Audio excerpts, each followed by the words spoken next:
Bismillahirrahmanirrahim. Assalamualaikum warahmatullahi wabarakatuh. Selamat pagi, Om Swastiastu.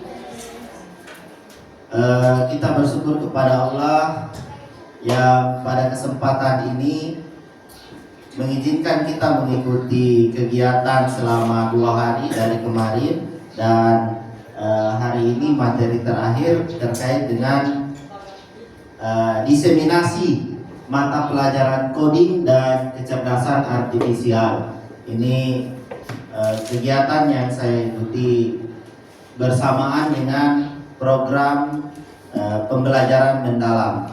Bapak Ibu, sebelum kita masuk ke apa itu mata pelajaran coding dan KKA, saya ingin mengajak Bapak Ibu untuk ice break terlebih dahulu, ya. Karena lebih semangat lagi Bapak Ibu, saya harap untuk berdiri mau ice break. Kita olahraga dulu ya Bapak Ibu ya. Nanti sebentar akan ada ice break olah pikir. Baik, nanti kita ikuti gerakannya Bapak Ibu.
Diseminasi mata pelajaran coding dan kecerdasan artifisial ini salah satu tugas kami dalam mengikuti kegiatan pelatihan mata pelajaran baru coding dan kecerdasan artifisial. Kira-kira dari melihat mata pelajaran ini, apa yang terbayang di pikirannya Bapak Ibu? Ada yang ya, silakan Pak. Saya tidak aktifkan. Ya, dalam pikiran saya untuk materi ini kita akan membuat aplikasi untuk membantu kita dalam proses belajar dan mengajar. Sekian. Ya, baik. Terima kasih. Ada lagi dari ibu-ibu? Ya. Kalau dari saya mungkin agak negatif nih Pak. Ya. Saya pikir di sini kalau kita sebagai guru mungkin harus lebih hemat barangkali dari siswa. Karena harus akses pakai AI di siswa ada sedikit. Siswa kuasai AI. Kita belum. Ya kita belum Pak. Pakai otak biasa. Sini Pak. Baik, terima kasih Pak Samir dengan Pak Ali atas bayangannya terhadap coding dan kecerdasan artifisial. Saya jelaskan dulu alur pelatihan kami Bapak Ibu yang tidak beda jauh dengan pembelajaran mendalam. Pelatihan ini terdiri atas 3 tahapan, ada in, on, dan in. Ya, yang saya lakukan hari ini adalah bagian dari kegiatan OJT. Yang pertama, OJT pertama kami melaksanakan implementasi real teaching di kelas. Jadi kita melakukan praktek pembelajaran di kelas terkait dengan mata pelajaran coding ini. Lalu OJT kedua, tugas kami adalah real teaching open class. Jadi ada kelas kunjung. Kami melakukan praktek pembelajaran coding di kelas, kemudian ada salah satu teman yang sama-sama dalam program pelatihan ini mengunjungi dan melakukan observasi di kelas. Nah, yang ketiga adalah diseminasi ke rekan sekolah. Ini langkah ketiga Bapak Ibu untuk memenuhi kegiatan on 2 sebagai tugas berbagi praktik atau diseminasi. Baik, mata pelajaran coding ini itu ada di dalam Permendikbud nomor 13 tahun 2025 di halaman 16 diatur tentang alokasi waktu untuk mata pelajaran coding. Ini saya kasih warna kuning. Coding dan kecerdasan artifisial ini alokasi intrakurikulernya per tahun itu 72 jam. Jadi dalam satu minggu itu dia bisa 2 jam, dalam satu kali pertemuan itu dia 2 jam.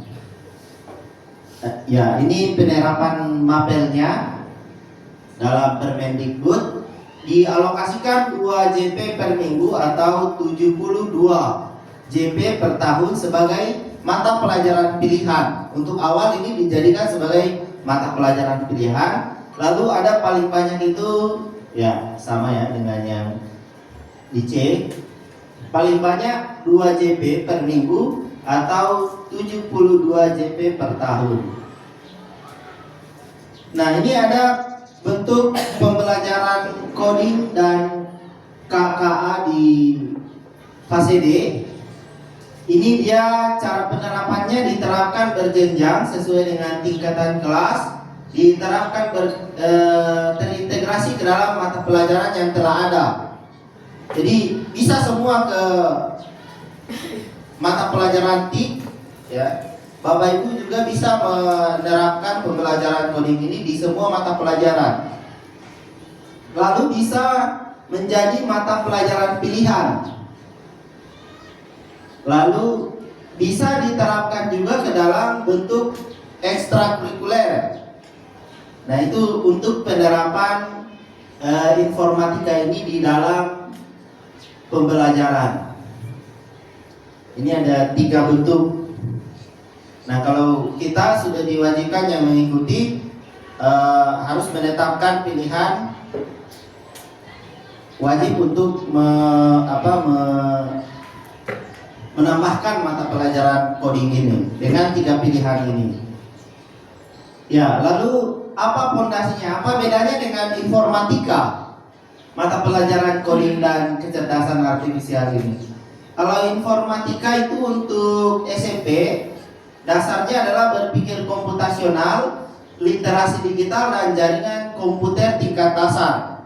Sedangkan untuk mata pelajaran coding itu pendalaman berpikir komputasional, literasi digital tingkat dasar, dan ada muatan kecerdasan artifisial. Ini khusus untuk fase D kelas 7 sampai dengan kelas 9. Ini bedanya informatika dengan coding di SMP. Nah, ini untuk pembelajaran codingnya.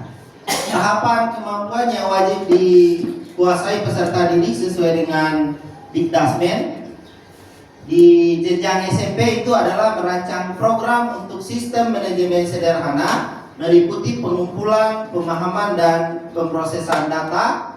Kemudian ada menulis program pada aplikasi sederhana berbasis simbol. Lalu merancang produk digital sederhana. Itu pembelajaran codingnya, lebih ke codingnya. Nah, sedangkan untuk pembelajaran KA-nya, jadi KA di sini yang dimaksud adalah artificial intelligence, AI-nya. Itu kalau dalam bahasa Indonesia disebut dengan kecerdasan artifisial. Itu yang diambil. Nah, tahapan yang dikuasai adalah bagaimana siswa SMP ini bisa memahami dampak kecerdasan artifisial di dalam masyarakat, lalu memahami persoalan pada kecerdasan artifisial. Jadi KA itu bisa bias, kemudian bisa menumbuhkan ketergantungan yang berlebihan. siswa setiap punya tugas AI. Nah, ini yang jadi perlu dibelajarkan tentang kecerdasan artifisial supaya bisa mencegah ada tugas dari Bapak Ibu pulang di rumah tidak berpikir lagi, oh sudah kasih masuk di AI, langsung dia copy dari tugasnya, dia tulis namanya. Ini yang perlu diperhatikan. Kemudian adanya halusinasi, ya. Kemudian terkait dengan pelanggaran hak cipta. Ini yang perlu kita belajarkan kepada anak-anak di SMP. Lalu memahami hubungan antara data dan KA dengan penggunaan teachable mesin, termasuk pentingnya data yang berkualitas.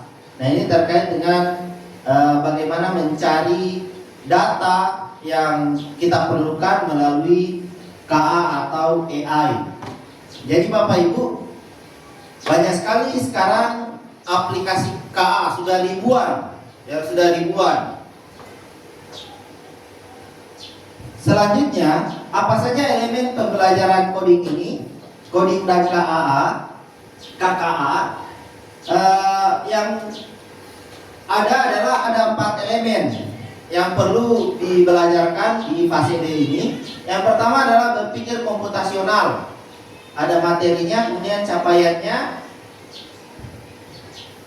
CP-nya adalah peserta didik mampu memahami permasalahan sederhana dalam kehidupan sehari-hari. Ya, nanti ini ada di CP, tinggal dibaca saja. Elemennya ada berpikir komputasional, kemudian ada literasi digital, lalu literasi dan etika kecerdasan artifisial. Nah, ini yang penting, bagaimana etika menggunakan AI. Lalu yang keempat adalah bagaimana memanfaatkan dan mengembangkan kecerdasan artifisial. Ini baru tingkat dasarnya, pradasarnya. Ya, bagaimana pembelajaran coding dan KA di sekolah? Bapak Ibu berpikiran bahwa kalau coding dan KA ini pasti harus pakai komputer, pakai jaringan. Ya. Nah, di sini sebenarnya ada 3 strategi pembelajaran coding dan KA. Yang pertama ada unplug, kemudian yang kedua ada plug, yang ketiga itu ada internet base. Kalau unplug itu tanpa perangkat Bapak Ibu, tidak perlu pakai jaringan internet, tidak perlu pakai komputer dan lain sebagainya. Lalu bagaimana penerapannya? Ada sebentar contoh-contohnya. Apalagi kebanyakan materi KA codingnya ini lebih ke materi matematika yang paling banyak, Pak. Ya, ini unplug itu tanpa menggunakan perangkat, apalagi internet. Sedangkan plug itu menggunakan perangkat, komputer, HP. Kemudian ada yang internet base, ya sudah tentu itu sudah menggunakan komputer, HP dan internet. Nah, ada beberapa nanti contoh-contoh bagaimana pembelajaran plug, unplug dan internet base. Ini strategi pembelajarannya. Ya, yang saya sampaikan tadi tentang miskonsepsi yang paling umum tentang coding dan kecerdasan artifisial. Yang pertama, coding itu selalu gunakan komputer, pikirannya selalu gunakan komputer. Yang kedua, unplug itu bukan belajar coding karena tidak menggunakan komputer dan internet, sehingga disebut itu bukan bak coding ini, bukan pelajaran coding ini. Yang kemarin saya materi elemen berpikir komputasional kemarin itu di luar, sehingga anak-anak juga bingung, Pak ini coding tapi kok kita belajar di luar. Nah, itu yang perlu diperhatikan. Kemudian kalau KA ini ada yang mengatakan terlalu sulit untuk anak SMP, padahal sudah lebih pintar anak-anak daripada kita menggunakan AI atau KA ini. Nah, yang paling banyak adalah anak-anak tidak berpikir komputasional tanpa gadget, tanpa HP.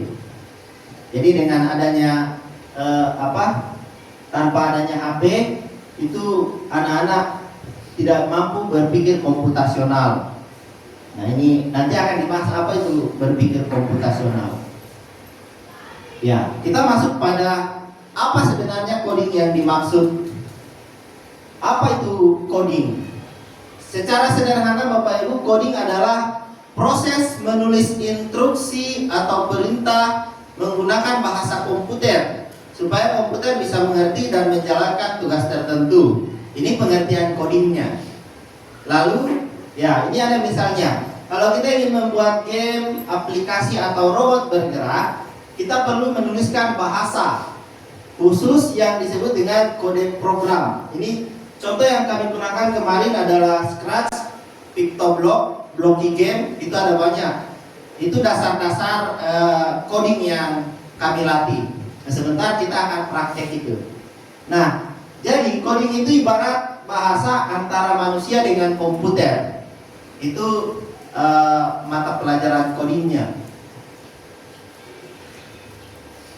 Sedangkan ini pembelajaran coding di SMP, yaitu kegiatan yang dapat memberikan stimulasi sejak usia dini terhadap cara anak berpikir. Kemudian anak berpikir kreatif, bisa siap bekerja sama dan berkomunikasi dengan anak-anak yang lain. Nah, kegiatannya sama dengan ini, ada plug coding dan unplug. Jadi coding juga bisa dilakukan tanpa menggunakan komputer. Sebentar kita akan coba berlatih coding dengan unplug. Nah, ini tujuan pembelajaran mata pelajaran ini dimunculkan. Yang pertama, agar siswa paham tentang pengertian berpikir komputasional. Yang kedua, siswa dapat memberikan contoh dalam penerapan sehari-hari.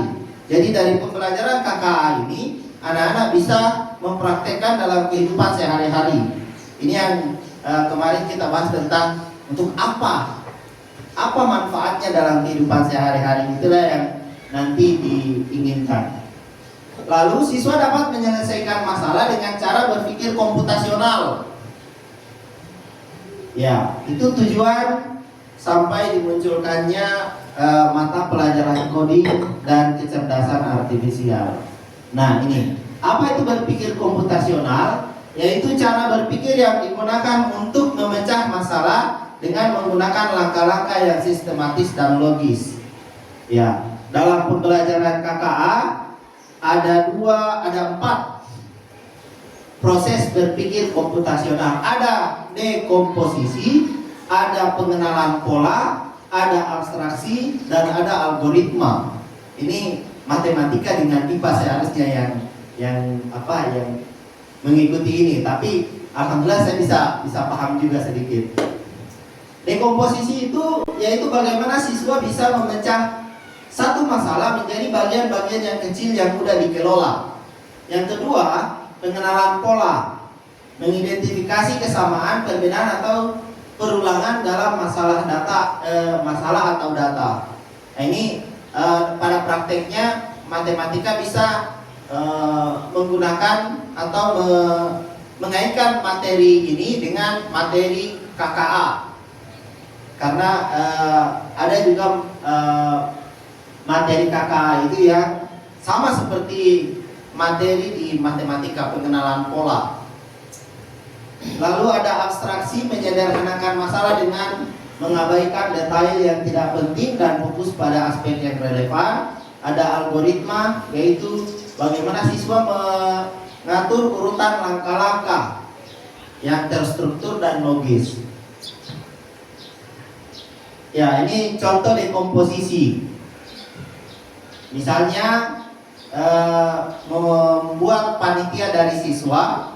Nah, siswa nanti akan menyusun bagaimana memecah masalah itu menjadi panitia 17 Agustus. Itu kan satu masalah. Nah, bagaimana siswa menerapkan dekomposisi? Yaitu mereka akan membagi kelompok-kelompok kecil. Ada yang di bagian acara, hadiah, lomba, dan konsumsi. Nah, baik. Ini ada tebak-tebakan. Aku adalah, yang pertama, aku berkaki 4. Aku tidur di kandang, aku bersuara mo. Kira-kira apakah aku? Iya, sapi. Sudah jelas sapi ya. Nah, itu untuk dekomposisi. Jadi dipecah-pecah sehingga jadi bisa menyelesaikan satu masalah yang besar. Jadi dengan cara membuat panitia itu sudah salah satu contoh dekomposisi. Ya, ini contoh pengenalan pola di matematika ini sering. Ya. Yang pertama bulat, bintang, love. Lalu segitiga, bulat, bintang. Kemudian ada love, kemudian segitiga. Apa selanjutnya? Itu pengenalan pola. Bentuk, ada warna, ada suara. Nah, kira-kira setelah bintang, love, dan segitiga apa lagi?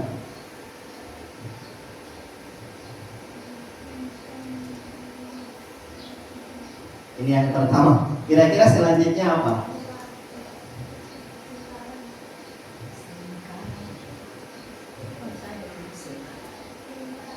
Ini untuk bentuk, mengenal pola bentuk. Ini kan dari bulat, bintang, love, segitiga. Bulat, bintang, love, segitiga. Terus bintang. ya polanya. Bu?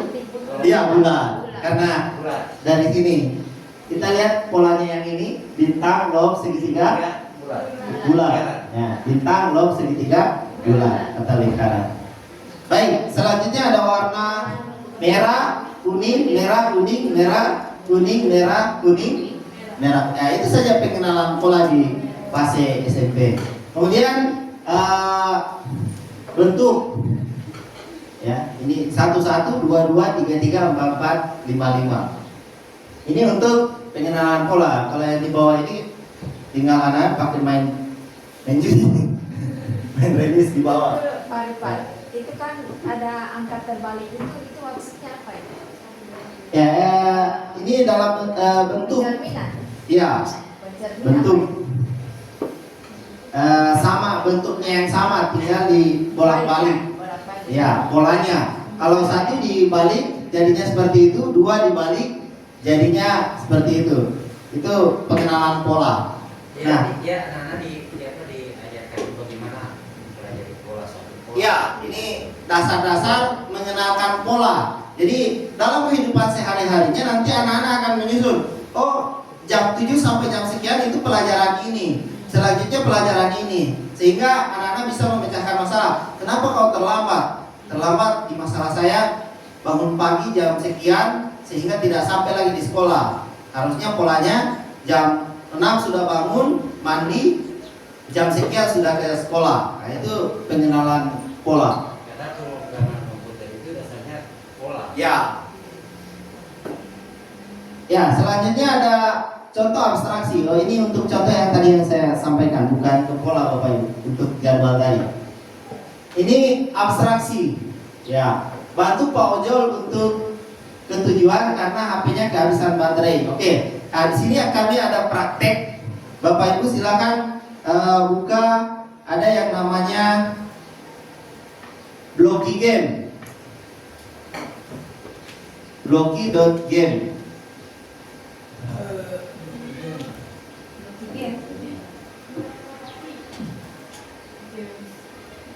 Pakai C.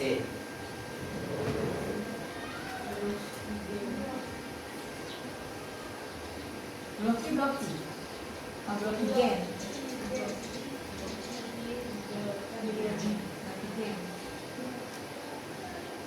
Tambah L di depannya ya. Ya. Blocky. Blocky game. Jadi kemarin yang kami praktek untuk materi abstraksi.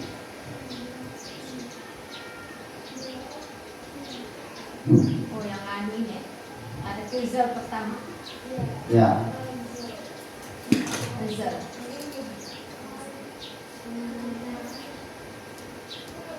Tambah bulannya Ya, seharusnya yang seperti itu. tambah S juga kan ya? Blockly Games. Ya, Blockly Games. Blockly Games. Ya, ini nih. Ya. Ini nanti ada, kita kalau anak-anak SMP kita arahkan ke sini. Bagaimana bisa, ini sudah codingnya ini. Ini anak-anak nanti melakukan coding sederhana. Bagaimana dia anak-anak ini bisa mengantarkan si bapak ini ke tujuannya. Ya, ini awalnya tidak ada, ini kosong. Sudah kita punya. Ya. Kalau kita jalankan program, kita beri perintah bergerak maju, dia akan maju. Sudahnya Nah. klik. Ini belum sampai, berarti bergerak majunya 2 kali. Maka dia sampai. Ya, itu dasar-dasar codingnya Bapak Ibu. Ada 10 game. Nah, bagaimana dengan ada tikungan kiri dan kanan? Berarti dia bergerak maju, lalu ke kiri,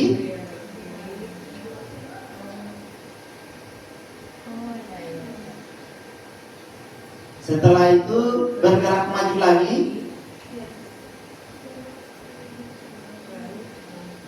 lalu belok kanan.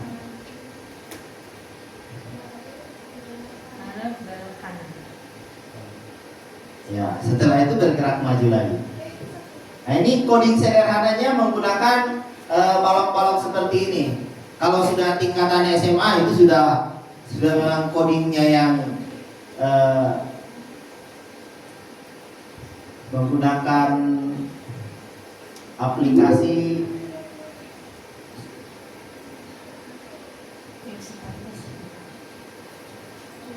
Oke, itu terkait dengan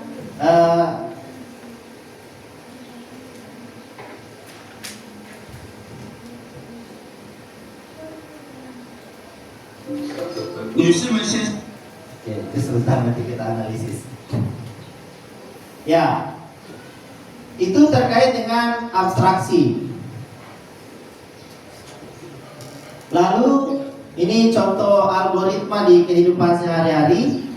Nah, bagaimana siswa menyusun atau membuat T dengan langkah-langkah membuat T itu sudah bentuk algoritma sederhana. Nah, membuat jadwal untuk dirinya sendiri itu algoritma sederhana. Nah, ini pembelajaran KKA, jadi sederhana saja. Nah, ini yang tadi, algoritma yang tadi.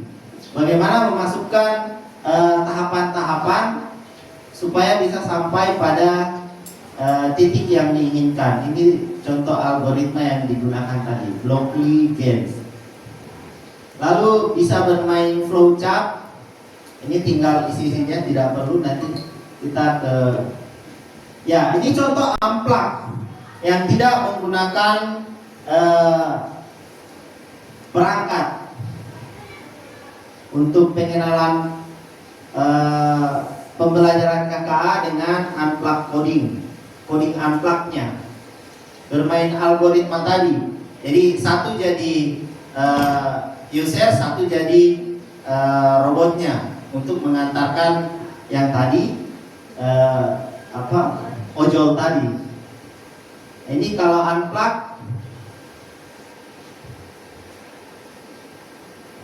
ini juga, ini hanya contoh-contoh untuk unplug. Ini untuk pengenalan pola. Ya.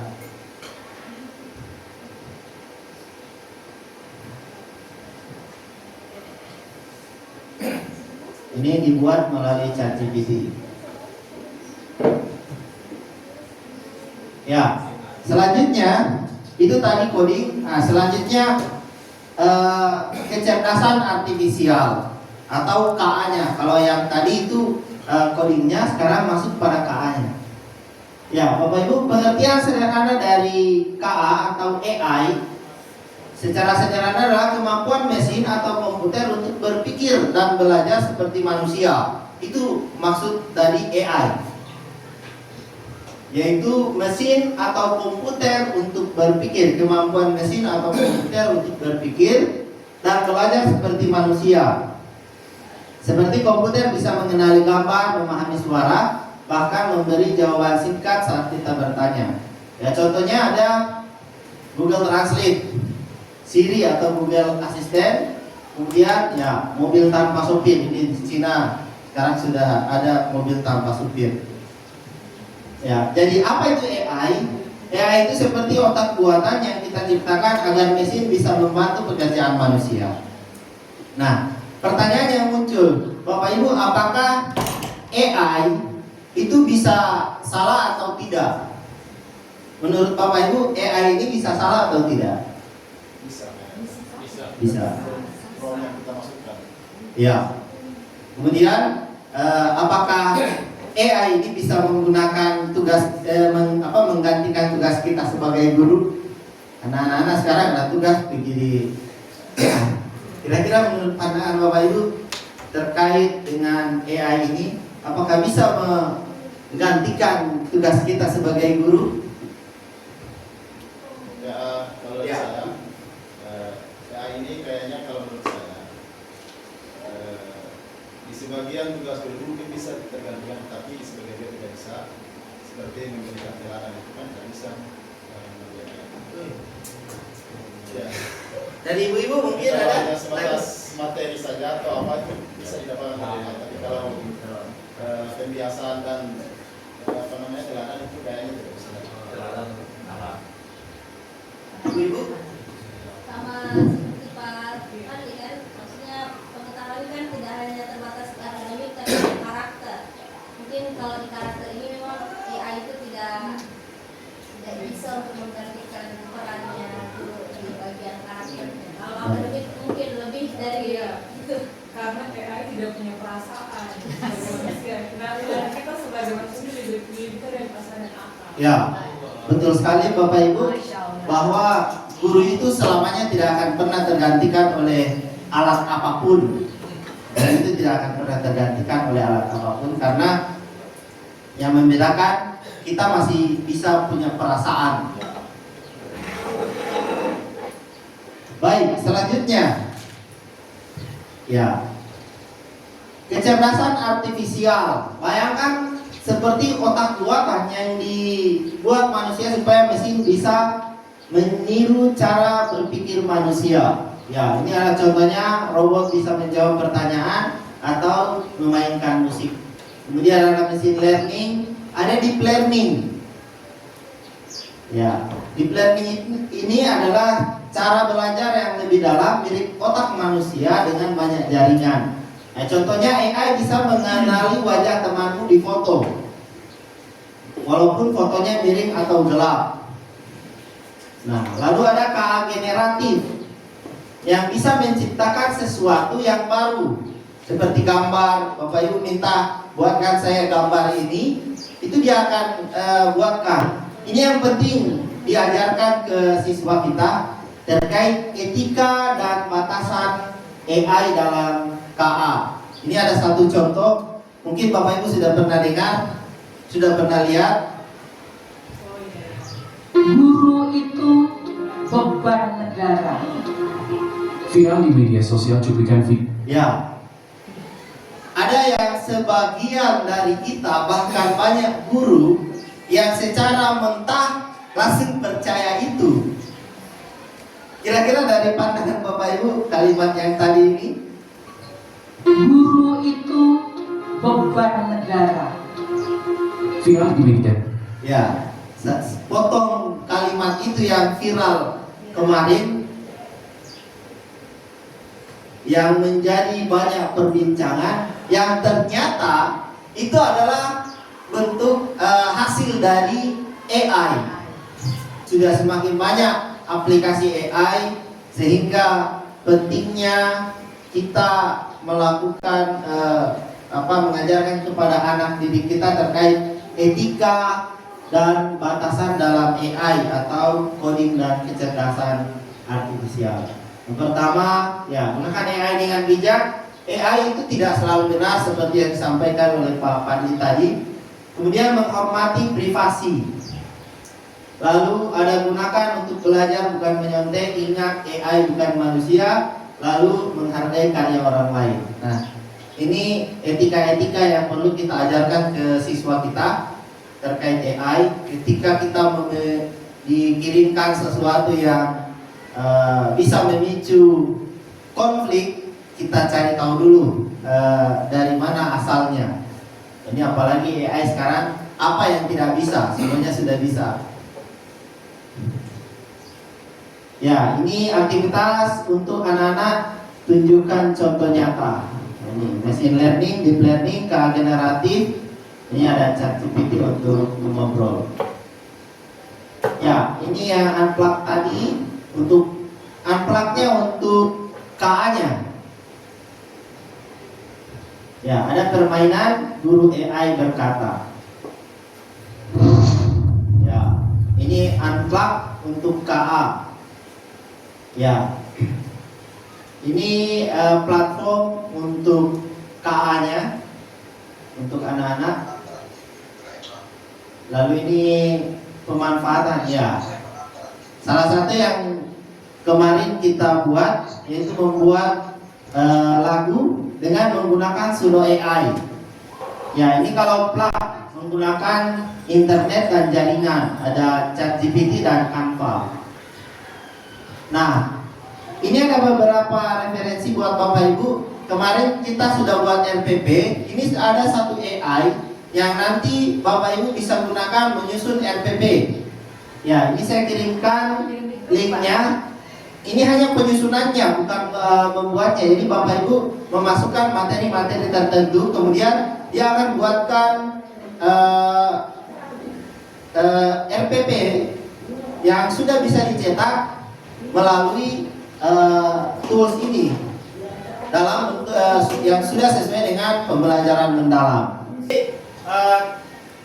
AI ini untuk membuat RPP. Jadi Bapak Ibu tinggal memasukkan jenjang kelasnya kelas berapa, lalu materinya tentang apa. Nah, di sini 8 profilnya tinggal diklik. Materi itu yang cocok dengan dimensi profil ini tinggal diklik. Saya coba masukkan untuk KKA. Ya, ini sudah ada CP terbaru untuk semua mapel. Saya coba cek untuk KKA. Ini materi yang kemarin. Mengenal sensor dan cara kerja robot sederhana.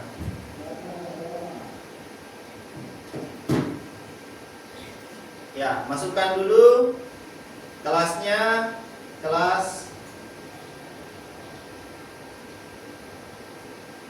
7. Lalu materinya mengenal sensor. Ya, saya coba ada kreativitas, kolaborasi, dan komunikasi.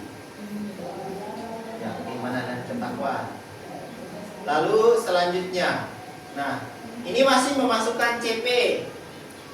Masukkan lagi CP, lintas disiplin ilmunya dengan mata pelajaran apa, lalu menentukan TP-nya, topiknya, praktik pedagogisnya, kemitraannya, lingkungan pembelajaran, lalu pemanfaatan digital. Lalu tinggal generate. Nah, ini dia sudah buatkan, tinggal download. Kalau kita sudah masukkan semua materi-materi ini tadi yang saya masukkan untuk identitas, kelas 7, materinya, alokasi waktu. Ini untuk saya cek juga kemarin, ini sudah sesuai format yang Pak Samir bagi. Ya. Nah, ini untuk AI untuk menyusun RPP-nya. Nah, selanjutnya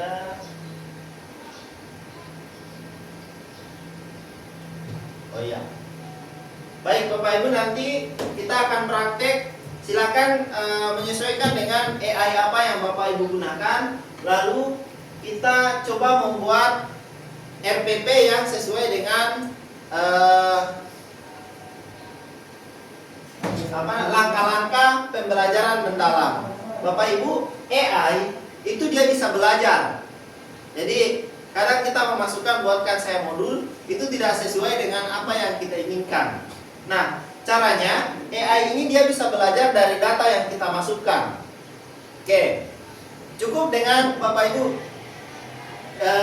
bagaimana dia bisa belajar. Coba perintahkan AI ini untuk mengingat nama Ibu setiap kali membuka atau berkomunikasi dengan ChatGPT.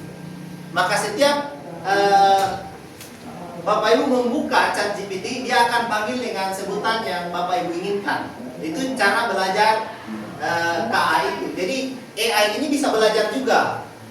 Jadi kalau ada yang tidak kita inginkan, kita suruh dia belajar. Contoh,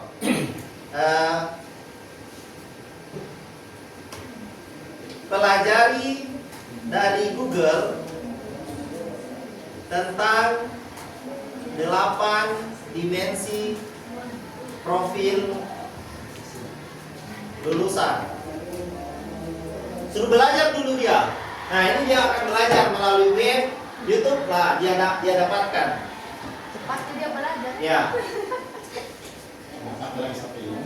Ya. Supaya Bapak Ibu ketika nanti diminta buatkan saya modul, dia akan hilangkan profil pelajar Pancasila dan menggantinya dengan 8 profil lulusan. Ya. Nah, selanjutnya suruh dia pelajari lagi tentang 3 tahapan dalam pembelajaran mendalam. Ya. Pelajari juga 3 tahapan pembelajaran mendalam.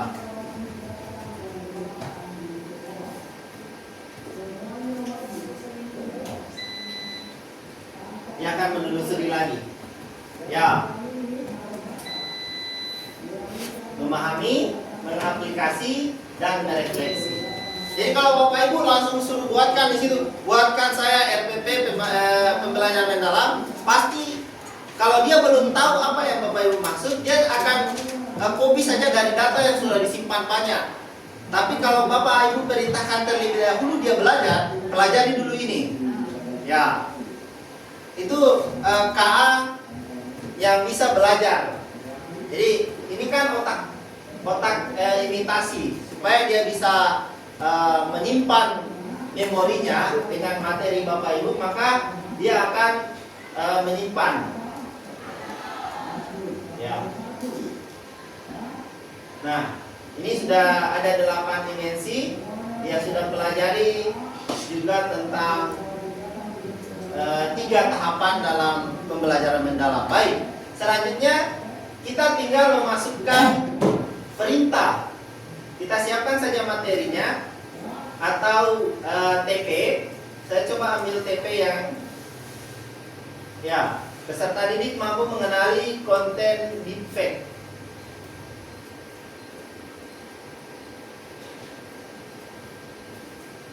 Ya.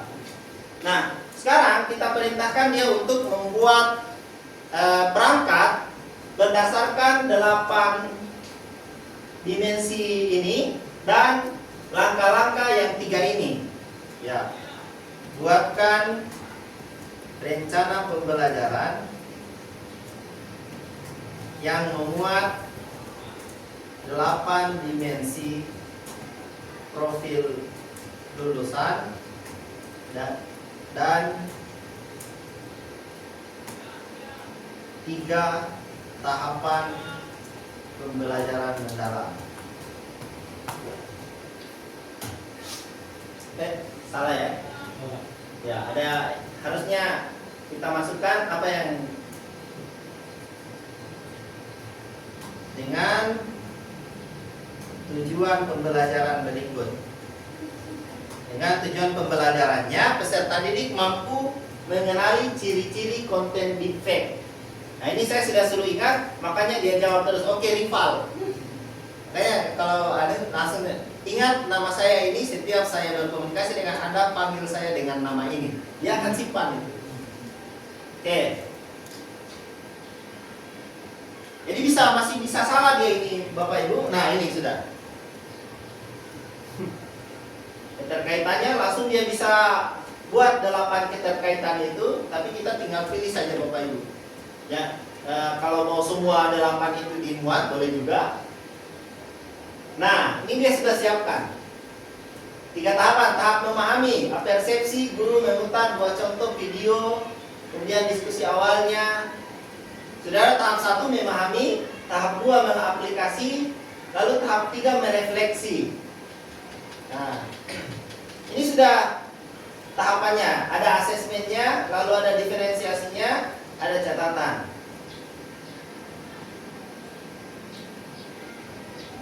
Nah, ini untuk membuat RPP dengan menggunakan AI, dengan kita masukkan suruh dia dulu mempelajari mempelajari peraturan atau sumber-sumber yang penting untuk dimasukkan di dalam RPP, disuruh pelajari dulu ke dia, lalu kita perintahkan dia menggabungkan semua materi yang ada itu. Ya, ini salah satu cara Bapak Ibu membuat RPP dengan tahapan pembelajaran mendalam. Ini sudah.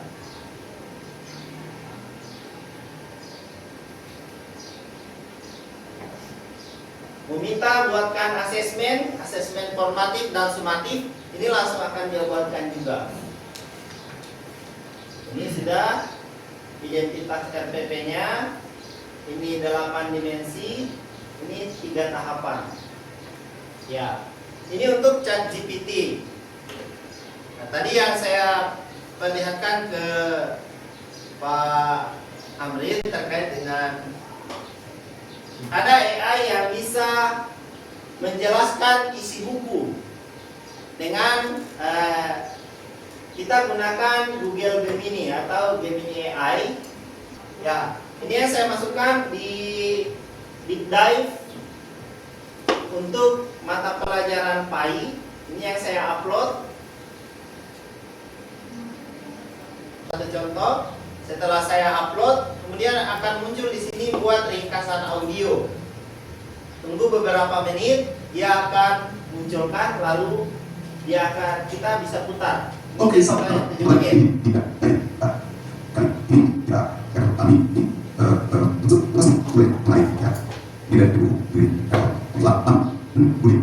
untuk SMD kelas 7 terbitan Ristek 2021 bab 2 tepatnya. Betul, fokus kita kali ini adalah Al-Asma Al-Husna, nama-nama indah Allah. Ya, dan secara spesifik kita akan fokus pada 4 nama: Al-Alim, Al-Khabir, Al-Sami, dan Al-Basir. Misi kita seperti biasa menggali maknanya dan relevansinya lah ya buat kehidupan kita sehari-hari. Nah, itu dia. Sumber ini kan menjelaskan Al-Asma Al-Husna itu artinya nama-nama terbaik atau indah. Ada juga anjurannya di Al-Quran di surah Al-A'raf ayat 180 supaya kita berdoa pakai nama-nama ini. Baik, cukup sekian mungkin yang bisa saya sampaikan, Bapak Ibu. Kita terus berproses belajar untuk membuat, utamanya kita punya administrasi. Selanjutnya Bapak Ibu, saya meminta umpan balik dari Bapak Ibu. Silakan, saya akan kirimkan linknya. Mohon diisi umpan balik, karena ini nanti akan saya ambil juga sebagai laporan. Ya, baik Bapak Ibu, sambil mengisi umpan balik, mungkin cukup sekian terkait dengan pengimbasan coding dan kecerdasan artifisial. Lebih dan kurangnya saya mohon maaf apabila ada yang kata-kata saya menyinggung Bapak Ibu, saya mohon maaf juga. Saya akhiri, billahi taufiq wal hidayah. Wassalamualaikum warahmatullahi wabarakatuh.